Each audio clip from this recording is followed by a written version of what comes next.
नमस्कार, मैं हूं मिलिंद खांडेकर और आप देख रहे हैं साप्ताहिक सभा। साप्ताहिक सभा में इस हफ्ते फिर से हम चर्चा करेंगे बिहार के बारे में। जैसा कि आप जानते हैं कि चुनाव आयोग ने बिहार में वोटर लिस्ट बनाने का नए सिरे से काम शुरू किया है। इसको सुप्रीम कोर्ट में चुनौती भी दी गई थी और सुप्रीम कोर्ट ने अब सुझाव दिया है चुनाव आयोग को कि आधार कार्ड, वोटर कार्ड और राशन कार्ड जैसे दस्तावेजों को भी सबूत मान लिया जाए वोटर बनने के लिए।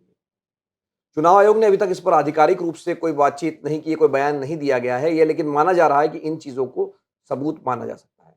पर इस पूरी मुहिम का चुनाव पर क्या असर पड़ेगा, इस पर बातचीत करने के लिए मेरे साथ जुड़ रहे हैं साक्षात स्टूडियो में यशवंत देशमुख। हम तौर पे वर्चुअली जुड़ते हैं।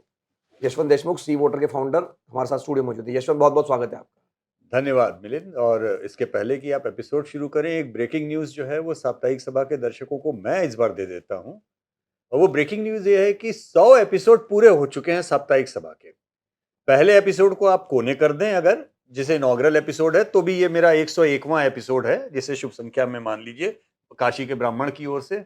और चूंकि मिलिंद जी पार्टी देने के लिए जाने नहीं जाते, इसलिए फिलहाल आप लोग अपने अपने घरों में इस एपिसोड को देखते हुए चाय पीजिए, मिठाई खाइए और इस सेंचुरी को मिलिंद जी की जो है आप सेलिब्रेट कीजिए। और आपको और आपकी टीम को मेरी ओर से बहुत बहुत बधाई और बहुत सारी बहुत बहुत धन्यवाद यशवंत। पार्टी तो हम देते हैं, आप आते नहीं हैं, लेकिन मैं ये बता दूं दर्शकों को कि जब साप्ताहिक सभा शुरू हुआ था तो सबसे पहले एपिसोड में यशवंत ही हमारे साथ जुड़े थे, तो ये हमारा सौभाग्य है कि वापस यशवंत जुड़ रहे हैं।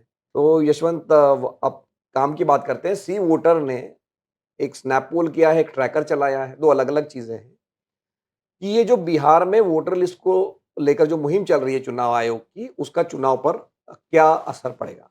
और उसका लब्बो लुआब, या उसका जो मैं कहूँ कि जो सबसे बड़ा मुद्दा ये निकल के आया है कि 56% वोटरों को ये लगता है कि जो चुनाव आयोग ये जो मुहिम चला रहा है और विपक्ष जो आरोप लगा रहा है कि इससे सरकार को या सरकारी पक्ष को फायदा होगा चुनाव नतीजों में, तो ये लगता है कि यशवंत की ये जो वोटर लिस्ट को नए सिरे से बनाने का फायदा जो है बीजेपी को या एनडीए को मिलेगा?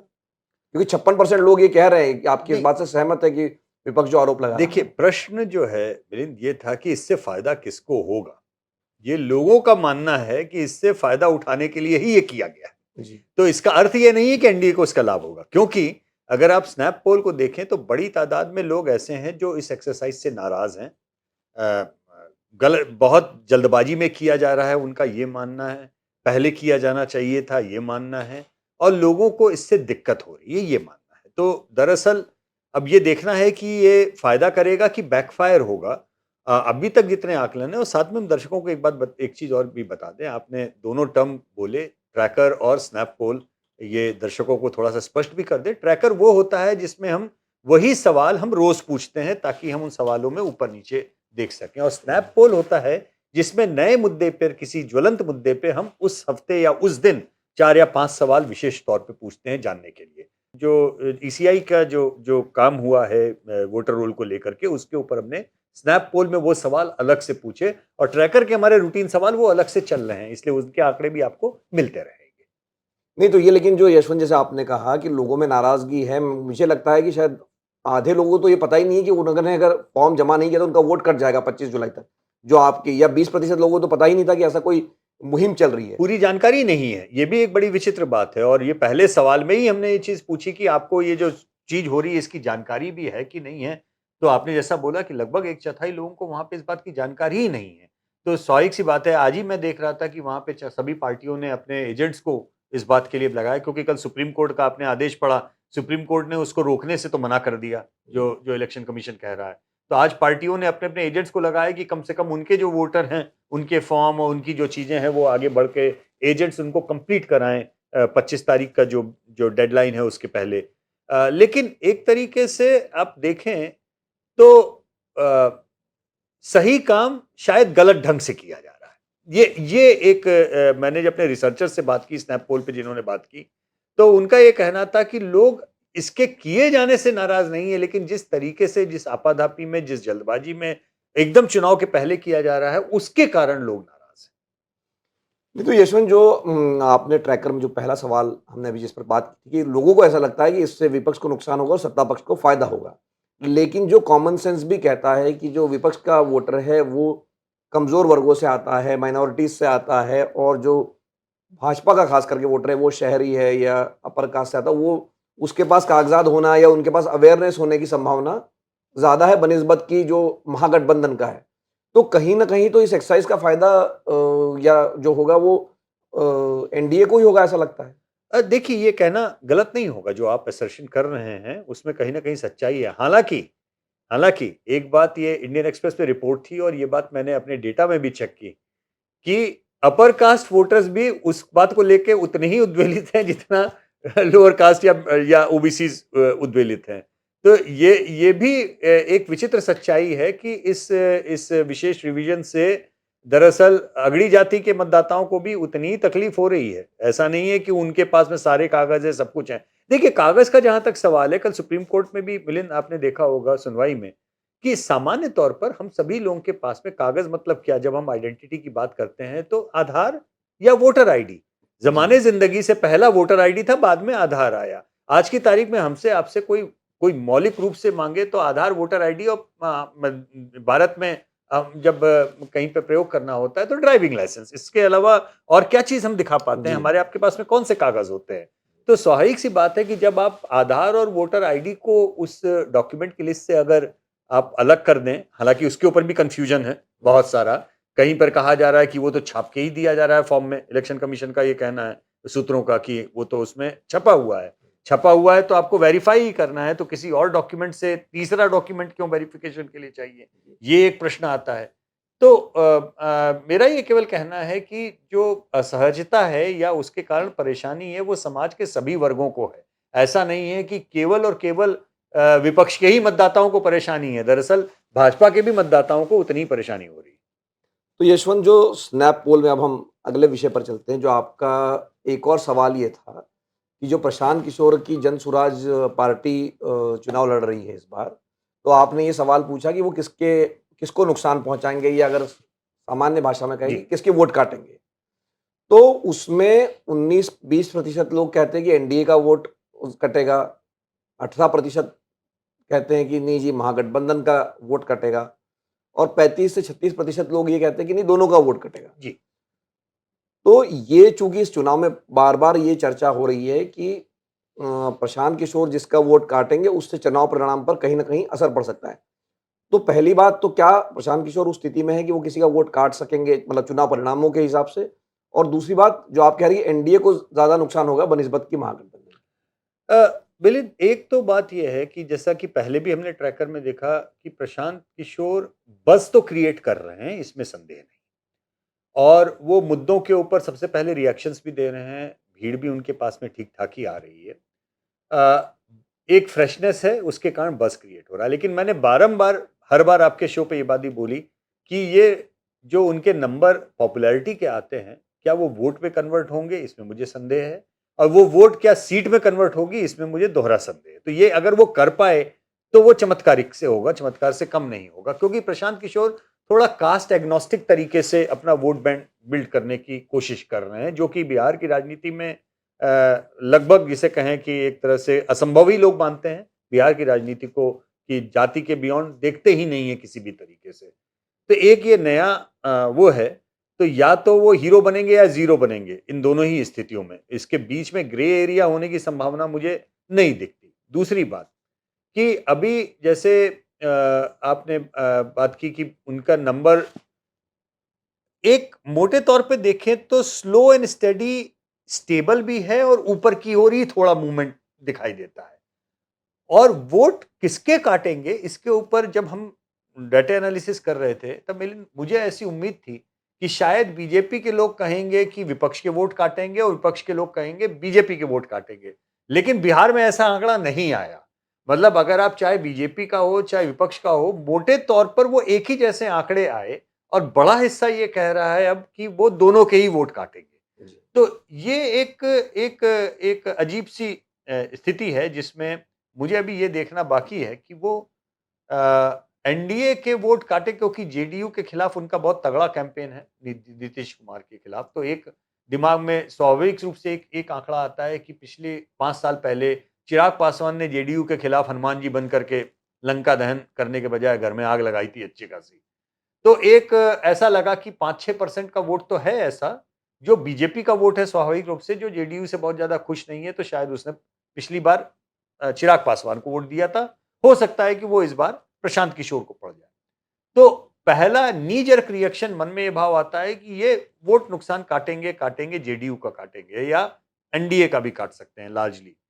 लेकिन जनता में समहाउ इस बात की समझ ये आ रही है कि प्रशांत किशोर एक का ही नुकसान नहीं होगा, दोनों तरफ वोट काटेंगे। इसका मतलब कहीं ना कहीं कुछ मूवमेंट ऐसा भी है जो आरजेडी के लिए भी शायद सहज नहीं होगा। मतलब उनको अच्छा नहीं लगेगा जिस तरह से प्रशांत किशोर का मूवमेंट होगा। वो जातिगत रूप से देखें तो ईबीसी ओबीसी तमाम तरीके के इवन मुस्लिम वोट में लोगों की बात होती है। लेकिन व्यक्तिगत रूप से मिलिंद मेरा मानना है कि आरजेडी का व्यक्तिगत रूप से मुस्लिम यादव जो वोट है वो उनसे नहीं छिटकेगा। कोई कितनी कोशिश कर ले। पिछली 5 साल पहले असदुद्दीन ओवैसी साहब मिथिलांचल के एक हिस्से में उसको कामयाब हो गए थे करने में। उनके ऊपर मेरी निगाह मुस्लिम मतदाताओं को लेकर ज्यादा होगी, क्योंकि आप जानते हैं कि पिछले ऑपरेशन सिंदूर के बाद में खासतौर पे ओवैसी साहब का रुतबा और कद राष्ट्रीय राजनीति में बहुत ज्यादा बढ़ गया है उनके स्टैंड, एंटी पाकिस्तान स्टैंड के कारण। तो वो क्या अब नए तरीके से बिहार की राजनीति में दिखेगा, वो देखने की बात होगी। मुझे लगता नहीं कि प्रशांत किशोर मुस्लिम वोट ज्यादा काट पाएंगे। हाँ, ये देखने की बात होगी कि जिन जगहों पे आरजेडी से जिन यादव कैंडिडेट्स का टिकट कटा, मानिए कद्दावर जी नेता, वो अगर प्रशांत किशोर के टिकट पे लड़ गए या और अन्य ओबीसी और ईबीसी सेक्शन में वो कुछ और मध्य के साथ में लड़े, तो वो कहां कहां पे आरजेडी को नुकसान कर पाएंगे ये नहीं समझ में अभी आ रहा है, अभी नहीं आ रहा है मुझे। मैं प्रयत्न करूंगा कि और आंकड़ों में खोज के आपको इस बात का जवाब दूं। लेकिन एक चीज क्लियर है, प्रशांत किशोर का आक्रमण अभी भी मैं देखता हूं एक साइड में नीतीश कुमार और जेडीयू पे और दूसरी साइड में कांग्रेस पे, इन दोनों पे कम नहीं हो रहा है। तो मुझे ये लग रहा है कि शायद वो जेडीयू और कांग्रेस का वोट ज्यादा देख रहे हैं बजाय कि वो बीजेपी और आरजेडी का वोट देखें। ये एक बड़ा डिस्टिंक्ट है। एनडीए के अंदर जेडीयू का वोटर और उधर सामने महागठबंधन के अंदर कांग्रेस का वोटर, ये चीज शायद वो मुझे बार बार ऐसा लगता है कि कहीं वो इसके बीच में अपनी अपनी महफिल जमाने की कोशिश कर रहे हैं। नहीं तो यशवंत, मैं पिछले दिनों पटना गया था तो वहाँ जो महागठबंधन है, जो आरजेडी कांग्रेस, इन दलों को ऐसा लगता है कि पीके जो नुकसान करेंगे वो एनडीए का ज़्यादा करेंगे। और जो हमने और आपने बात कही कि भाई वो चिराग पासवान की भूमिका में आ सकते हैं इस बार। तो जेडीयू क्या वापस, क्योंकि देखिए लोकसभा चुनाव में यशवंत हमको लगता था कि जेडीयू सबसे कमजोर कड़ी हो सकती है जी, बिहार में, लेकिन उल्टा हुआ कि उल्टा हुआ। जेडीयू के भरोसे अब सरकार चल रही दिल्ली में। मतलब 2020 में जी, जो प्रदर्शन हुआ था उसके बाद में, तो अब क्या 2025 में भी एनडीए की सबसे कमजोर कड़ी जेडीयू साबित हो सकती है? खास करके मैं जब कह रहा हूं कि अगर पीके का भी अगर आक्रमण देखेंगे तो वो जेडीयू पर ज्यादा है, बीजेपी पर कम है, अगर आप देखें उसको।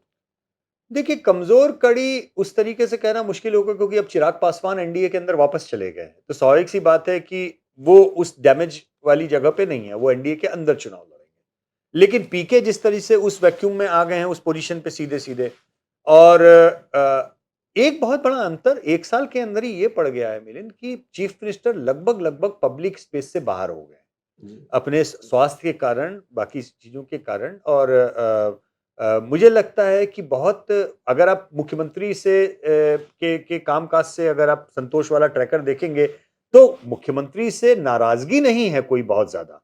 उनके नंबर इसलिए कम हो रहे हैं ओवरऑल क्योंकि लोग उनको देख ही नहीं पा रहे हैं एक्शन में।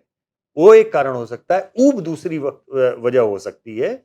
और थोड़ा थोड़ा सा मुझे लग रहा है जैसे उड़ीसा वाली स्थिति हो रही है, जो नवीन बाबू बहुत पॉपुलर होकर भी स्वास्थ्य कारणों से पब्लिक लाइफ में एक्टिव नहीं हो पा रहे थे, और उसका खामियाजा वहां पर देखिए उठाना पड़ गया बीजू जनता दल को। मुझे लगता है कि जेडीयू के साथ में वो समस्या होने वाली है, पब्लिक लाइफ से बाहर, एक्टिव लाइफ से बाहर होना।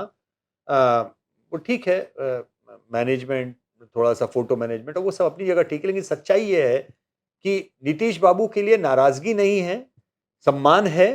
उनके कामकाज को लोगों ने अच्छा ही मोटे तौर पे आंका है, लेकिन उनकी अनुपस्थिति लोगों को अब व्यवस्थित रूप से खल रही है, दिख रही है।